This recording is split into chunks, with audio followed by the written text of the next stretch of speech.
it just passed of the Camp David Accords with Jimmy Carter, and also in January, the 40-year anniversary of the opening of relations with China because of Jimmy Carter, another one-term president.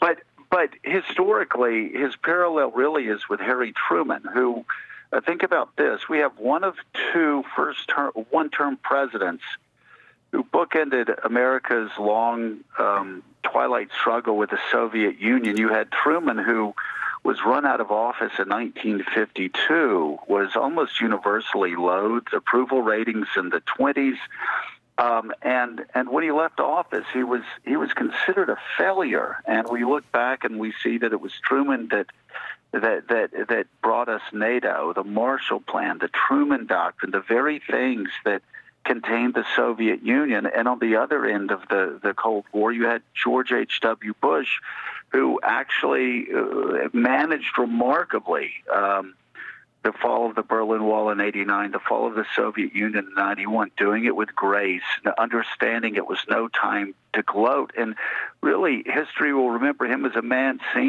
almost singularly responsible for a united Germany. Germans certainly believe that over the strenuous objections of the French and many other countries that did not want to see Germany reunited, George H.W. Bush knew that was essential to balance for the balance of power in Europe, and it was for a new modern post-Cold War Europe, and it was his vision that did that. But you know, I've been listening to Lester's report and to what John Meacham said and Nicole Wallace, and he was a congressman, he was a CIA director, he was a UN ambassador, he was ambassador to China, he's a vice president, a president.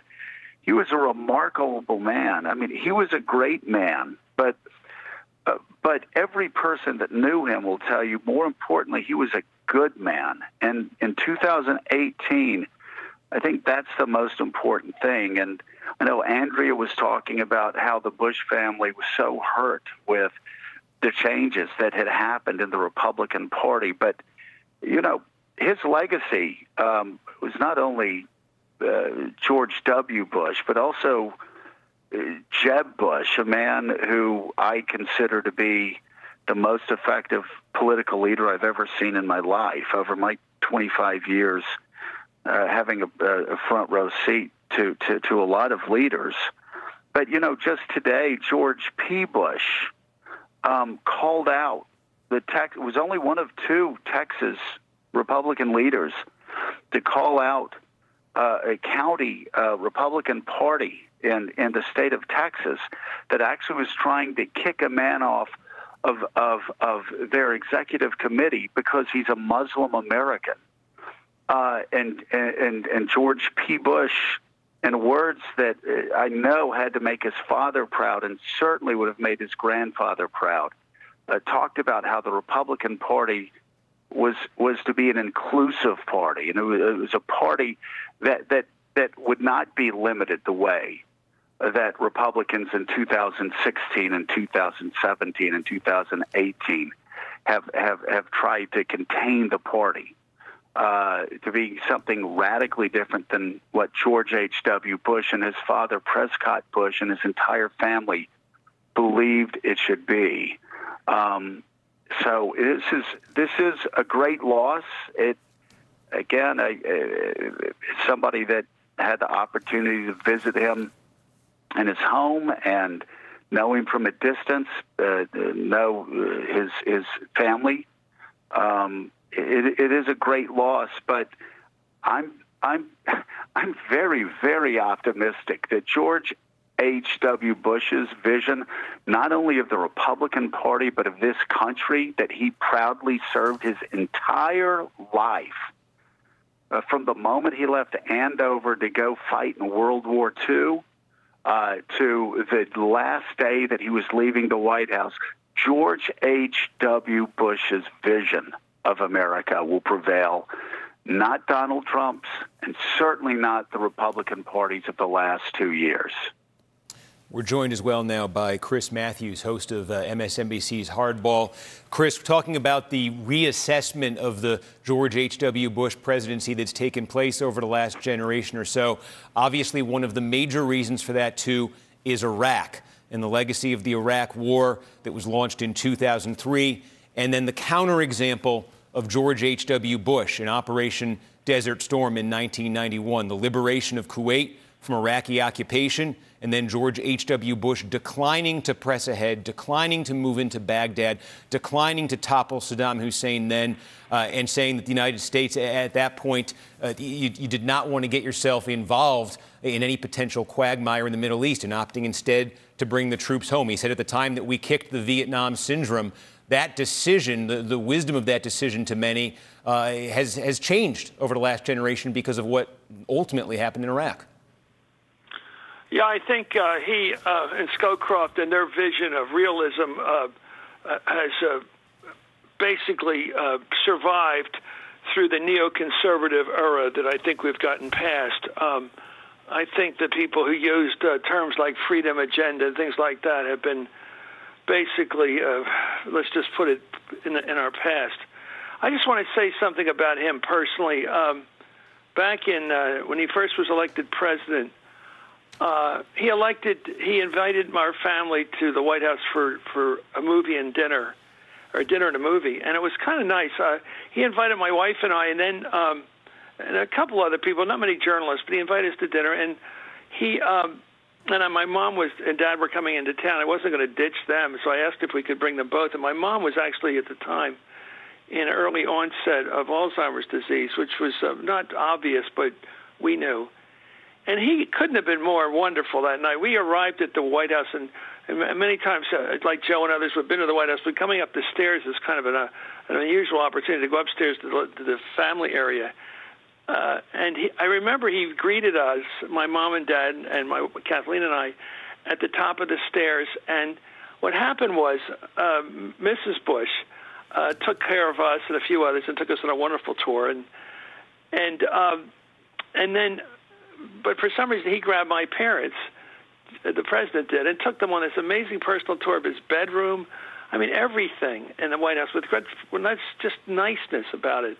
I remember a few moments later, maybe a half hour later, we were out on the Lincoln balcony. I look in through the window from the Lincoln balcony. I was with Tom Foley and Marty Russo and some congressmen. And there were three people chatting away like old pals, and it was President Bush and my parents, and I've never forgotten it. My dad looked across the room that night. I remember saying, "Greatest night of my life," and he was just an old gentleman of the old school, and old money, I suppose. And he knew really how to be a gentleman. And I'm always going to remember how well he treated my mom and dad. He just came through that night, Steve. Mm.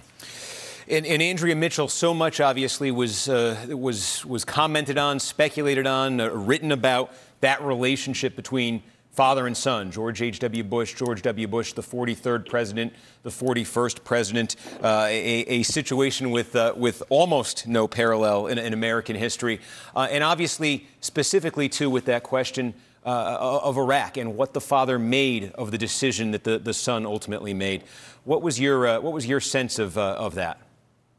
My sense of that very definitely was that the father would not have done anything to undercut the son, was so respectful of the office, of the relationship, but it was very clear just by knowing how those closest to George Herbert Walker Bush, most notably Brent Scowcroft, the former National Security Advisor, his closest advisor, his co-author, who even took his own residence in Kennebunkport to spend more time as they were in semi-retirement both, and as they entered their elder years and had many health issues as well. They really were closely connected, and it was clear from the very day that Brent Scowcroft wrote an op-ed, a column against going to war in August or September of 2002, against that decision. He was exiled from the White House by the son, even though he was his father's very closest friend and advisor, and actually had to step down from the head of what was then the President's Foreign Intelligence Advisory Board. So there were painful moments. The bridge between father and son was Jim Baker, the former Secretary of State, former Treasury Secretary, former White House Chief of Staff, campaign manager, successfully and then unsuccessfully for George Herbert Walker Bush. And they always managed in public, and I think probably in private as well, to navigate that disagreement over that fateful war, that decision. I have to tell you, I also have so many memories which coincide not with the depth of Chris Matthews' personal experience in the White House, but I remember when he was president-elect, I was assigned to go to Kennebunkport. I was the White House correspondent at the time, and I was sent to Kennebunkport on Thanksgiving, and he was not willing to adjust in his summer home in that wonderful place right on the water, not willing to adjust to having a White House travel pool. He didn't want it, and he resisted it at first. So we all would follow him as he went about his errands. Here he was, the president-elect, and we would follow him in our rented cars, and finally he came out of a shopping center, a wine and cheese store, and said, okay, I give up. Why don't you all come over for wine and cheese, and I'll let you organize your pools. And he invited us over and showed us the tour of the house. So he was a very kind and gentlemanly, courtly man. Andrea Mitchell, thank you for sharing that. And just a mark of the Bush footprint on modern American politics from 1980 until 2004. 6 of the 7 presidential elections in that period featured a Bush on the national ticket, father and son. For those of you watching on our stations, our coverage of the death of George H.W. Bush continues on MSNBC, and there will be much more coming up on NBC on Today. I'm Steve Kornacki, NBC News.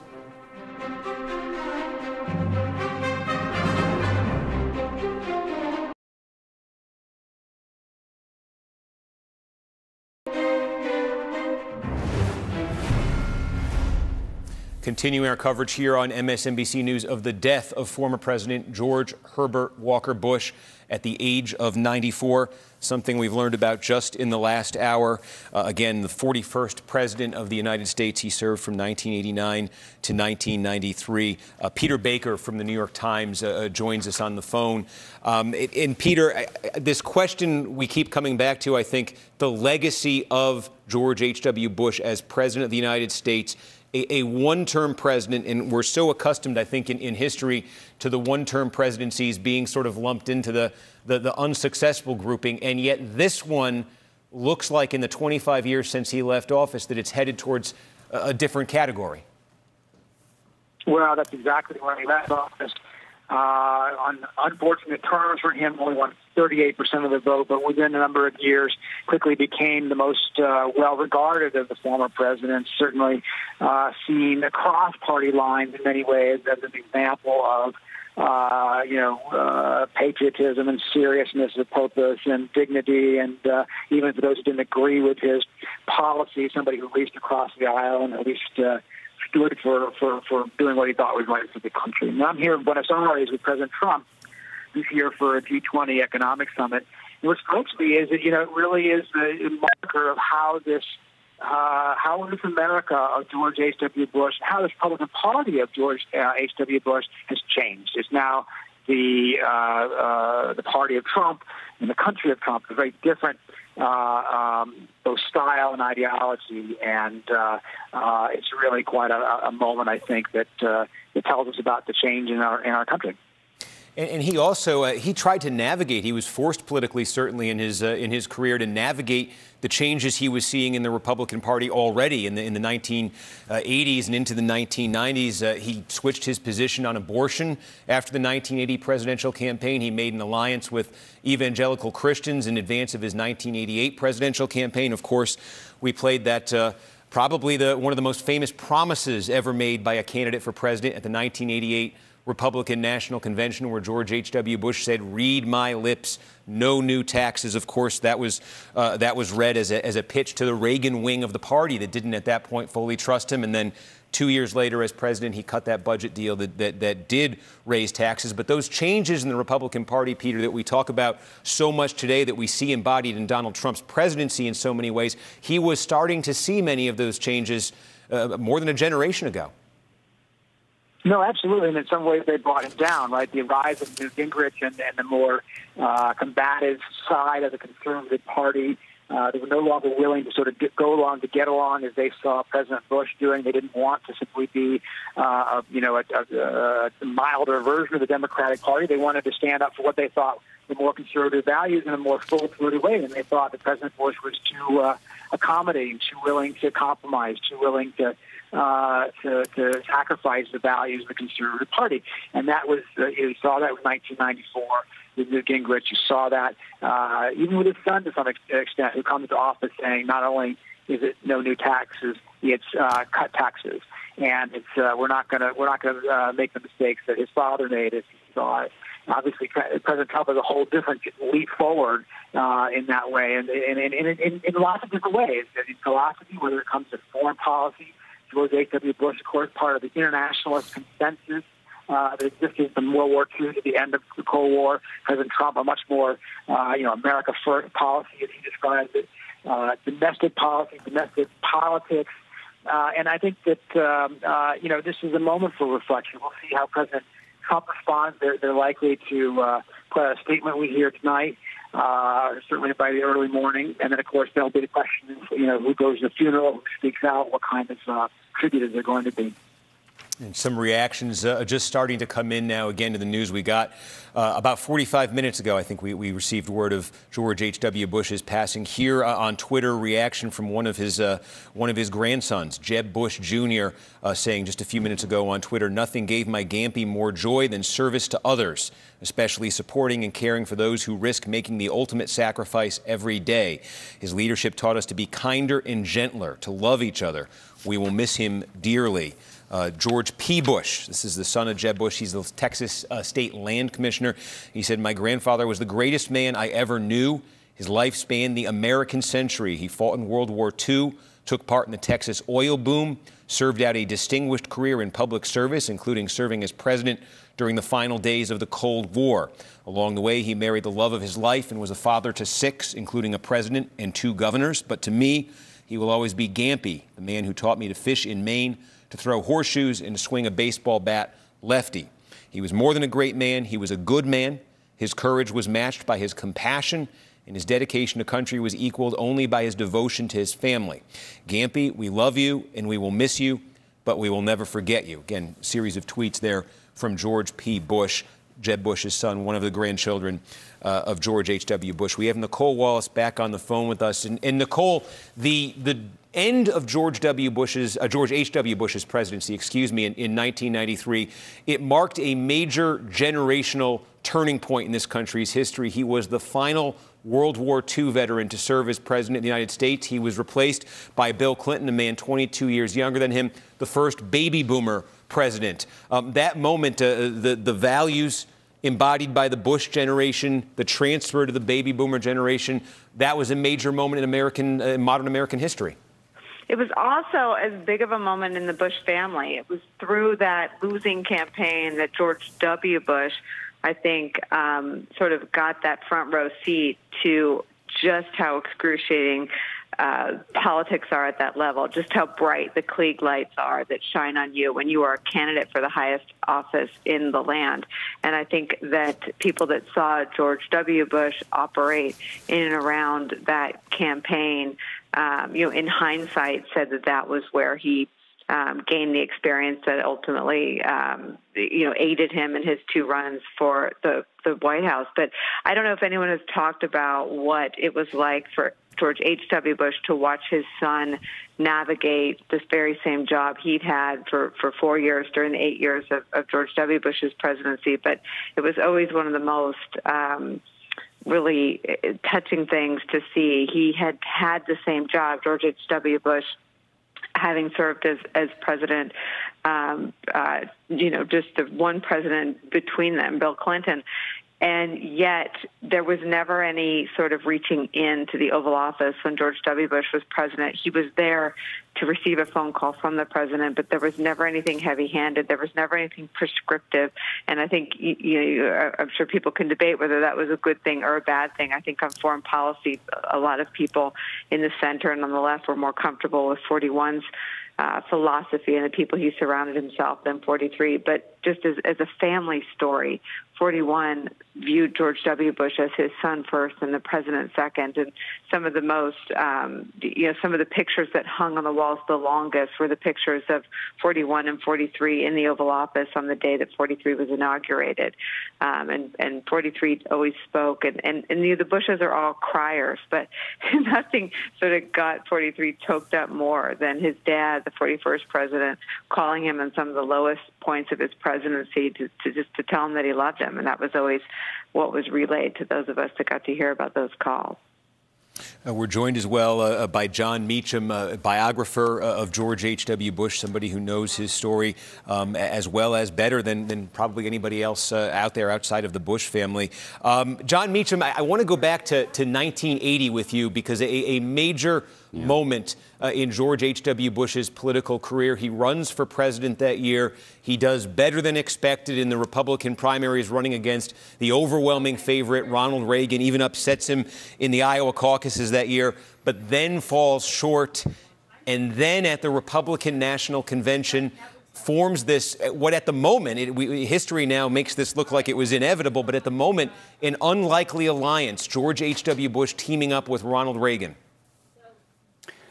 President Bush used to describe it as out of a blue, clear sky. The call came. The call for Bush to become vice president, without which he would not have been president, nor George W. Bush has told me would he have been president. So arguably one of the most pivotal moments in modern American politics came on the Wednesday night of the July convention in Detroit, when an attempt to put together what was called the dream ticket between then Governor Reagan and former President Ford fell apart. And it was not until, I think it was about 11:37 p.m. on that night when Reagan picked up the phone and called Bush. Jim Baker answered the call in the Bush Hotel suite. Bush had given up. It was all over, he thought. He'd addressed the convention earlier that evening. He had changed into a red polo shirt and was drinking a Stroh's, of all things, getting ready to figure out how to move on with life, when Reagan called, asked him two questions. Could he support the platform completely, and asked specifically about the pro-life part of the platform. Bush said absolutely. And the next morning, the two had coffee, the George H.W. Bush and Mrs. Bush with Ronald and Nancy Reagan. And as you said, Steve, it was a ferocious primary campaign. And though Ronald Reagan would forget those sorts of things, I think, as we all know, Mrs. Reagan never did. But one of the critical moments was at the end of the coffee, which was not wildly comfortable. Barbara Bush walked up to Ronald Reagan and said, "Governor, whatever reservations you may have, I just promise you this: we're going to work our tails off for you." And at that moment, Ronald Reagan was sold on the Bushes. And the two became as close of friends as Ronald Reagan would have in official life. Bush's vice presidency is really an interesting period. His role during the attempted assassination of President Reagan in late March of 1981 was a case of a statesman really being kind of like Fortinbras at the end of Hamlet. There had been this chaotic afternoon. Bush had been in Texas. He flew back, and he walks into the Situation Room, and suddenly everyone feels that order has been restored. That was a product in many ways of his experience. He'd gone from the House to the UN, to the Republican National Committee, to China, back to the CIA, and had really run for president from a base, as he used to put it, of his friends and his Christmas card list. He had no natural political base. He never won a statewide race in Texas until the 1988 primaries. It was an unconventional political life, and I think that's something that's worth remembering. He rose to the top on a kind of quiet, persistent charisma. It's not a word you hear much associated with George H.W. Bush. You hear it with Kennedy, with Reagan, with Clinton, with Obama. But George H.W. Bush, if you met him, you were basically his for life. And he was one of the great retail politicians in American history. We have reaction coming in now again through Twitter from Kellyanne Conway, top White House official. She says, heartfelt sympathy and deep condolences to the entire Bush family on the passing of our 41st president, George H.W. Bush. He devoted his life to his family and his country. Thank you, sir. That again coming from Kellyanne Conway. Speaking of the current president, Donald Trump, we have Hallie Jackson, who is traveling in Buenos Aires, where Donald Trump is attending the G20 summit. Hallie joins us now. There she is. Hallie, are you hearing any other reaction now from the president, from anybody around him? Nothing yet, Steve. It appears as though that tweet there from Kellyanne Conway is among the first of the reaction that we've seen from the White House. Remember, we are here in Argentina for the G20. We're 2 hours ahead of East Coast time, which means it is right in the middle of the night here, just about 2:30 in the morning. That said, it is possible that we will see something in the coming minutes, in the coming hours from the president, as he has just finished up meeting with leaders here at the G20 for what you could call a cultural event and a dinner here in Argentina. Remember that this has been a kind of complicated relationship between President Trump and the Bush family. When Barbara Bush, of course, passed away, First Lady Melania Trump attended on behalf of the first family, but President Trump did not go to that funeral. And there were some of those moments that we saw of the past living presidents who were there attending the former First Lady's funeral, but not Donald Trump. Of course, Donald Trump has gone after, taken a couple jabs at the 1,000 Points of Light campaign that was so important to former President Bush, and that put him under scrutiny and put him under fire from some of those Bush allies. So I imagine that shortly when we do hear from the president, because I expect that we will, at least in the form of a written statement, we will hear about the legacy that former President Bush leaves behind and what he meant for this country and for his state, of course. I will say this. The next time we expect to see President Trump is not for several hours. His morning is fairly light before he went off to that meeting with German Chancellor Angela Merkel. However, there may be an opportunity to see him on camera prior to that. And then, of course, Steve, the press conference later on in, I guess, today in the afternoon here in Argentina, where the president will undoubtedly speak more about the death of this former president, Steve. Okay, Hallie Jackson in Buenos Aires. Hallie, thank you for that. More reaction continuing to come in on the death of former President George H.W. Bush. This from Donna Brazil, Democratic strategist. President George H.W. Bush was the real deal. We fought, but he was gracious enough to accept my apology. Through his daughter Dorothy, my friends Ron Kaufman and Mary Matlin, I got to know him. Rest in peace.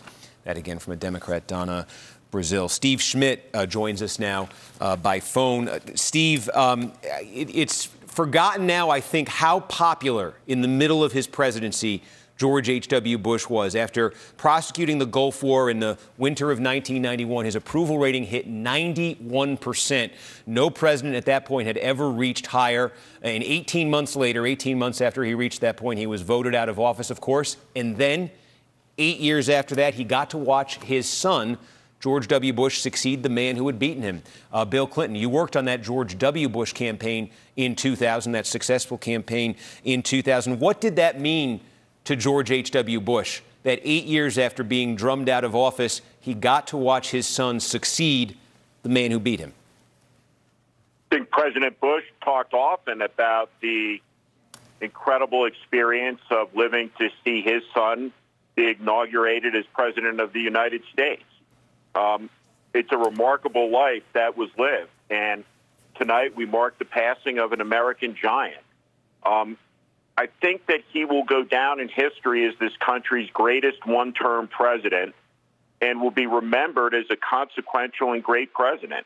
The man who was the architect of the end of the Cold War, who showed qualities of restraint that we see missing from leadership in American life today.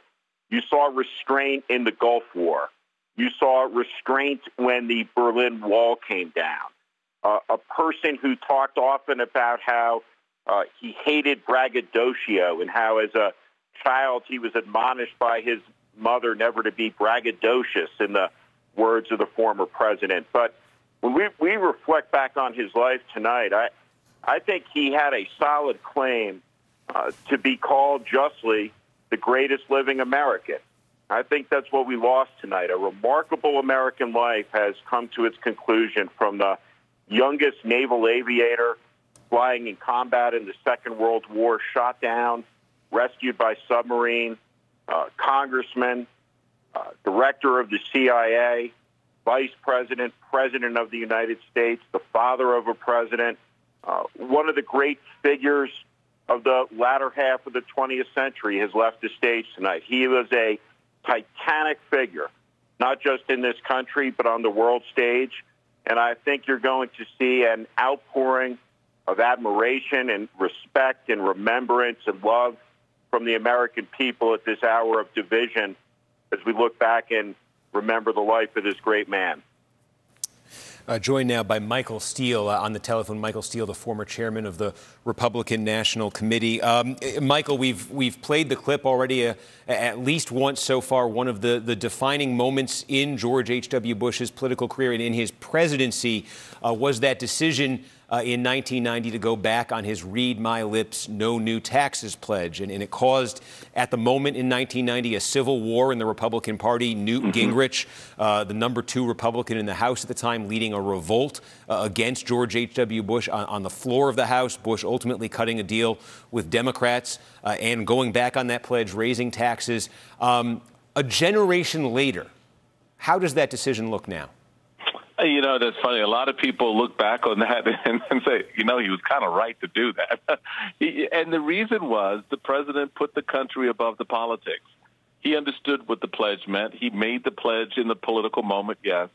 But, you know, he also recognized that, hey, I've got to look out for everyone in this country. I've got to do what I have to do as president to make sure that we're fiscally sound and secure. And his judgment led him to reverse his decision. And, yes, he took a huge political hit. You remember the polling, Steve, at that time. He was flying high, you know, the success in Iraq and certainly here at home domestically. And then here we are. And so, you know, the reality for Mr. Bush, President Bush, was staying true to himself, staying true to his call to leadership and making a difficult choice. And that's something that I think is well noted throughout the legacy of George H.W. Bush, is that he was always willing to make the difficult choice, whether doing his service in wartime or his service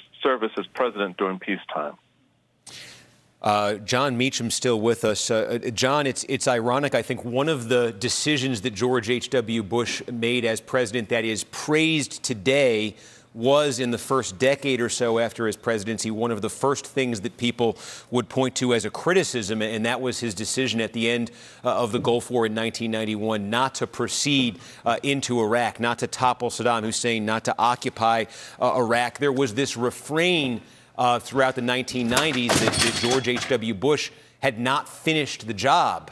And in many ways, there's the possibility there that when you look at 2003 and the ultimate decision of the United States then of George W. Bush, then his son, to go into Iraq, that it was informed in part by that consensus that took hold after the 1991 Gulf War.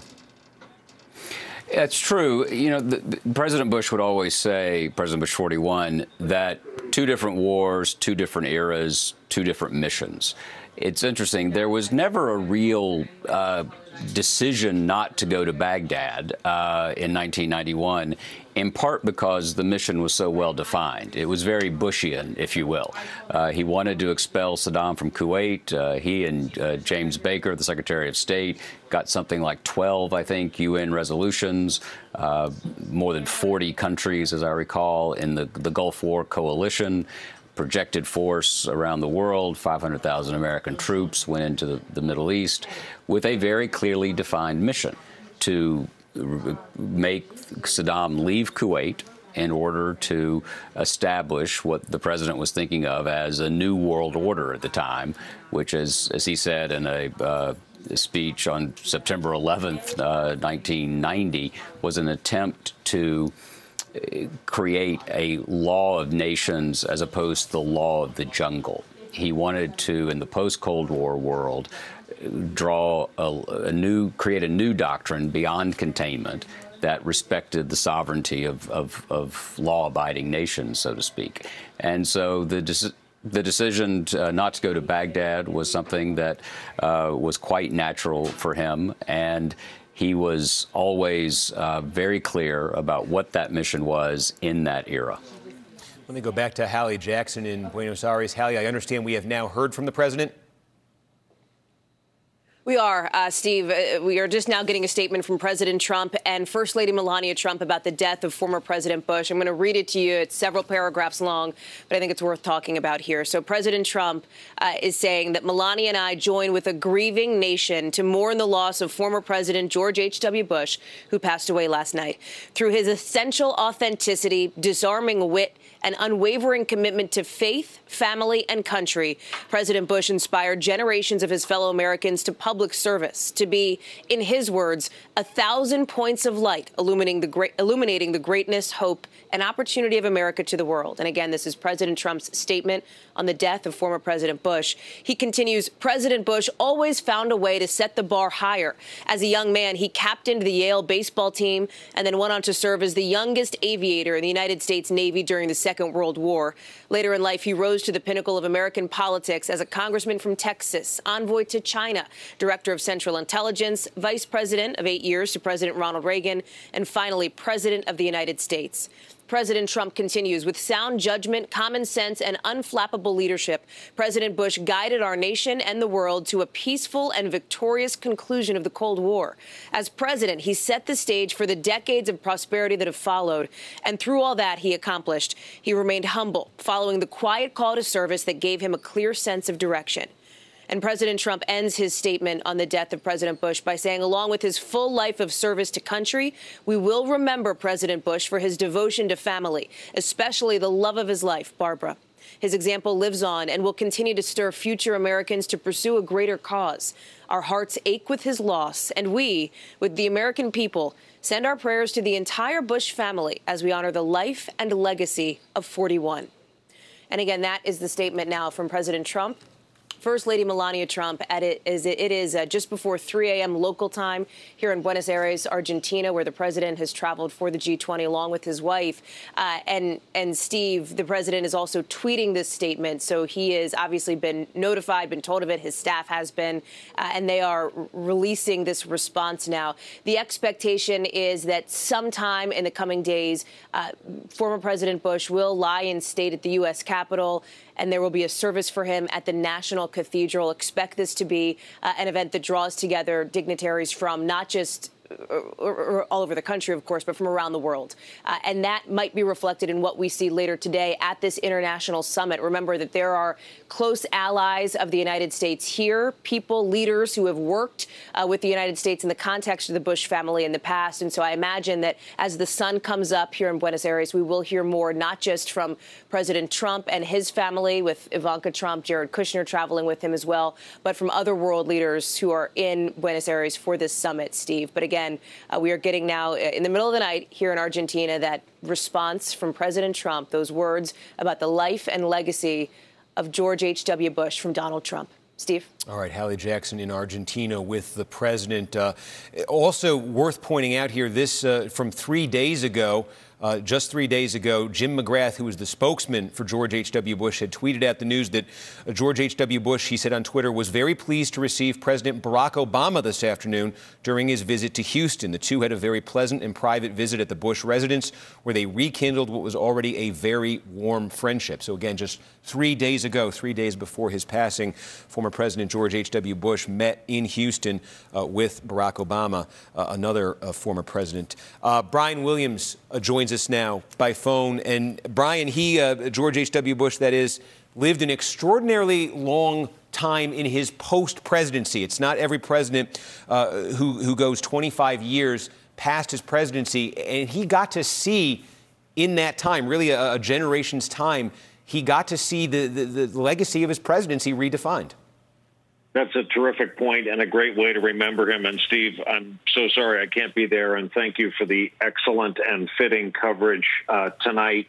I bow in all of these matters in terms of knowledge to his biographer, John Meacham, who we're so fortunate to have as part of our on-air family. But what a fortunate period that we've all just been through, especially lovers of history. We don't always have 5 living former presidents. That was broken with this news tonight. but what a wealth of talent and experience that we've had just to see these five men together, such a picture of democracy and solidarity.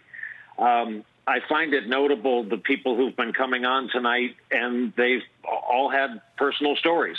Those old enough to have been around, to have known him, to have covered him. Everyone has a personal story. I was fortunate enough to know him not well, but to interview him and then later to become something of his pen pal. And we wrote back and forth, and after tonight, I will go about, I think I know where to lay my hands on it, finding the note he sent to me where he said his legs had just stopped working. He wasn't complaining. He didn't do a lot of that. He just stated matter-of-factly that he was going to be spending time in a wheelchair now, and that was the next chapter in his life. It was, as your other guests have pointed out, it was a charmed life, starting with growing up in incredible, comfortable wealth in Greenwich, Connecticut.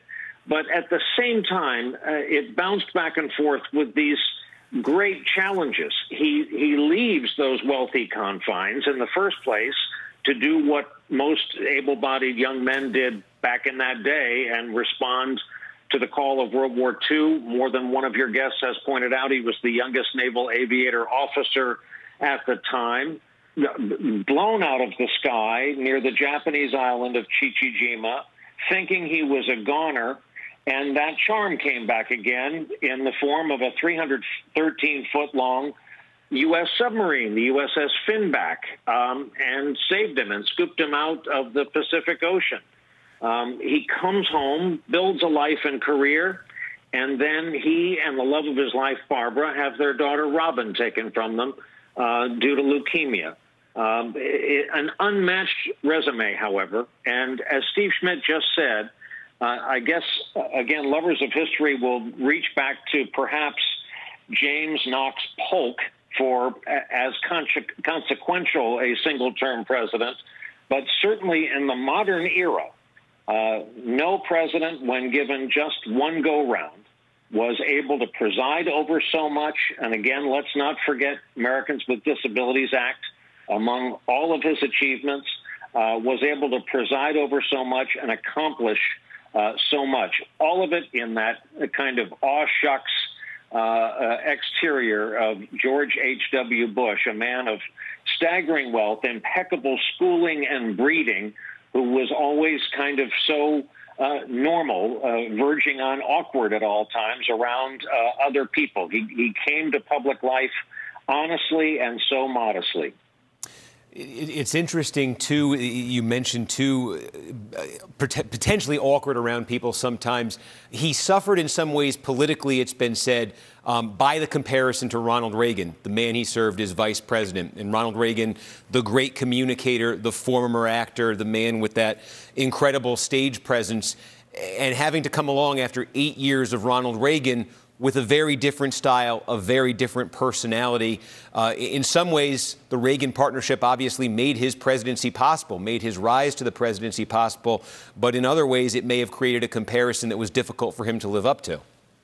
Absolutely. Who, among even the cultured elites of Greenwich, Connecticut, even with his resume, who can keep up with the stage presence of the former host of GE Theater and a former Hollywood actor? It was impossible, so I think he just blazed his own trail, always guided by the stern advice of his mother, who would put up with no grandiosity, no arrogance, no pomposity in her household.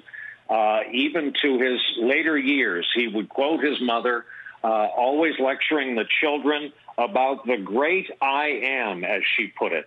Never talk about yourself, never promote yourself. She never, in her household, wanted to hear the great I am. And no one did hear that from 41. All right, Brian Williams, thank you for taking a few minutes and joining us. Really appreciate that. Thank you, Steve. Still have with us Andrea Mitchell by phone.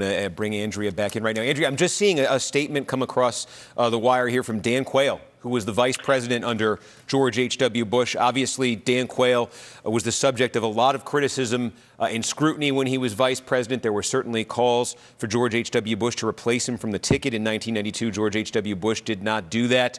There was ultimately a loyalty there, not just with Dan Quayle, but with many people in his orbit, a loyalty from George H.W. Bush.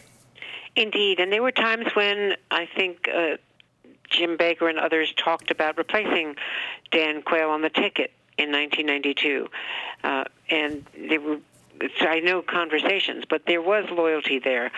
I know when Dan Quayle was being revealed as the running mate, I was involved in breaking that story, and I know that it did not please George Bush that I broke that story and that he didn't have a chance to announce it himself, that we put it on NBC as they were getting ready in New Orleans to announce to the world that it was Dan Quayle.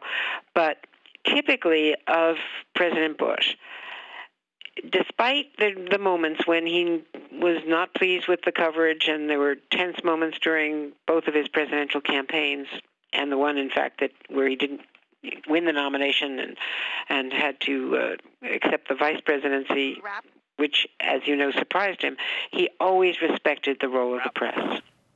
All right, Andrea Mitchell joining us by phone. Andrea, appreciate that. And again, just continuing our coverage here. It is 1 o'clock in the East. We continue our coverage of the death of former President George Herbert Walker Bush, America's 41st Commander-in-Chief. He has died at the age of 94. That word came to us now just over an hour ago. The word being passed from a statement from his son, the 43rd President George W. Bush. We're joined now by Hallie Jackson and John Meacham. John Meacham, biographer of George H.W. Bush. Hallie Jackson, our correspondent who's traveling with President Trump in Buenos Aires, Argentina. Hallie, let me just start with you, because we have heard from the current... I'm sorry, that is my mistake. We will be hearing from her in a minute, but we are going to actually pause here just for a few seconds, because we're going to be joined by our network affiliates. Pick up the network coverage as we continue our coverage. The NBC News stations will be joining us in just a moment.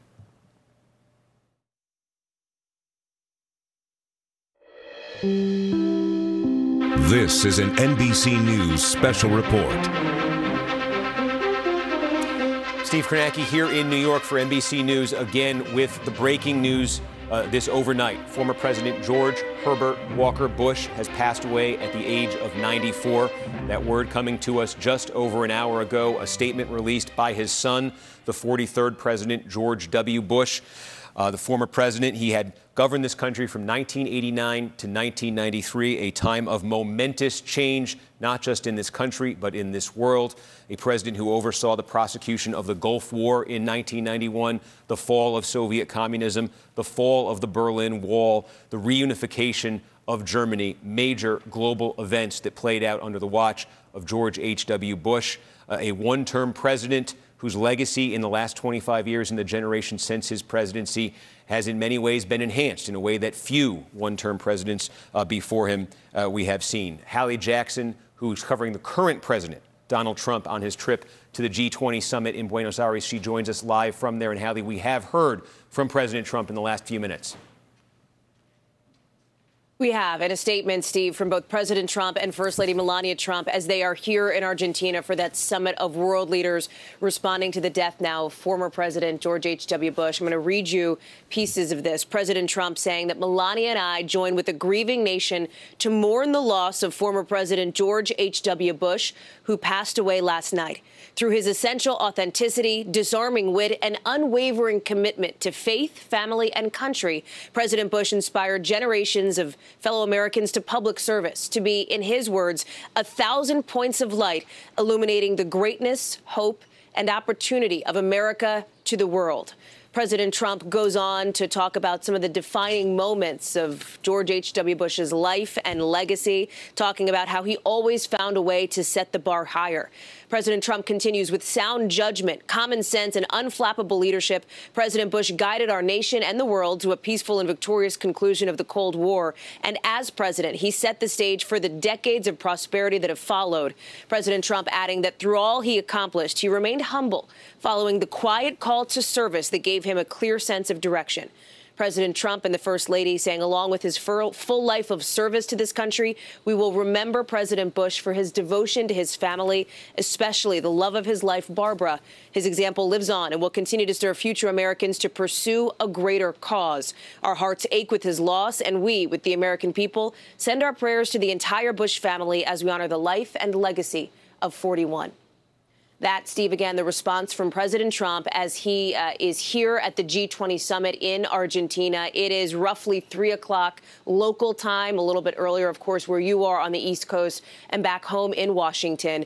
In the coming days, we expect that there will, of course, be services in D.C. for the former president, starting with George H.W. Bush lying in state at the Capitol and then a service at the National Cathedral. We don't have exact timing on that at this point, but I expect that will come shortly.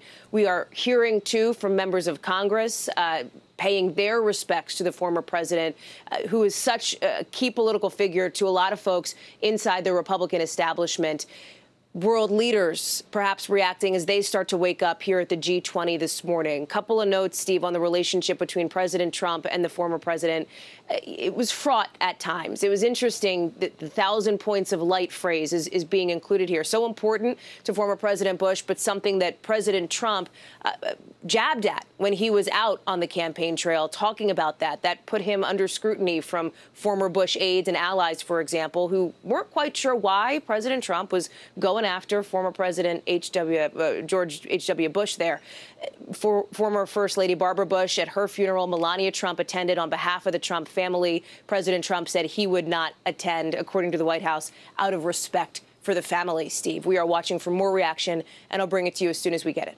Hallie Jackson in Buenos Aires with the president. Hallie, thank you for that. Bring in now John Meacham, biographer of George H.W. Bush. John, the moment in his presidency that will probably define it more than any other was the decision to go to war with Saddam Hussein and Iraq in 1991 when Saddam Hussein had invaded Kuwait. At that moment, the decision to go to war was a very controversial one. The point of reference was Vietnam. He chose to go. He chose to go because he believed, as he put it, this will not stand, this aggression against Kuwait. He decided from the 2nd of August, 1990, through about the 5th of August, that it was important in a post-Cold War era to establish, at least attempt to establish, a rule of law among nations. He saw Kuwait as a victim. He saw Saddam Hussein as an aggressor. He and James Baker successfully marshaled the world to project force around the world in order to try to attempt, and as President Bush put it in a speech to Congress on September 11th, 1990, that the law of nations should trump the law of the jungle. All right, John Meacham, thank you for joining us. Again, the word coming in now, it's about 90 minutes ago that we learned that the former president of the United States, George H.W. Bush, he passed away earlier this evening at the age of 94. Again, the 41st president of the United States from 1989 to 1993. For those of you watching on our NBC stations, our coverage of the death of George H.W. Bush continues on MSNBC. There will be much more coming up on NBC on Today. I'm Steve Kornacki, NBC News. Continuing our coverage here on MSNBC of